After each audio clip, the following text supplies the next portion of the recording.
बिस्मिल्लाहिर्रहमानिर्रहीम। अस्सलाम वालेकुम। कैसे हो आप सब लोग? उम्मीद करती हूँ कि सब खैरियत से होंगे। आज मैं लाई हूँ आप लोगों के लिए एक नई रेसिपी।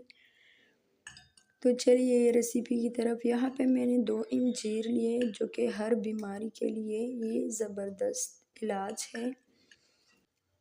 नज़ला, ज़ुकाम, खांसी, क्योंकि मौसम ऐसे है कि हर किसी को यही मसला है। तो उसके लिए सिर्फ 2 इंजीर लेनी है और इस तरह से काट लेनी है। जी, तो यहाँ पे एक पतीला लेंगे, 2 कप पानी ऐड करेंगे। इसमें 2 चीज़ें, एक चीज़ से ही हम बनाएंगे।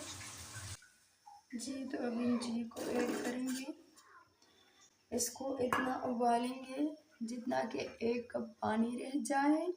जी, तो देखिए माशाल्लाह पानी में उबल आ रही है। अच्छे से इसको उबाल लेंगे। ये घर की टुटका है। ये तो देखिए 1 कप रह गई है पानी। अब इसको डालते हैं कप में। जी, तो ये रेसिपी ज़रूर ट्राई करें और अगर अभी तक आप लोगों ने मेरे चैनल को सब्सक्राइब नहीं किया है तो प्लीज़ सब्सक्राइब करें, लाइक करें और अपनों के साथ शेयर करें। इसी के साथ दीजिए इजाज़त। अल्लाह हाफ़िज़।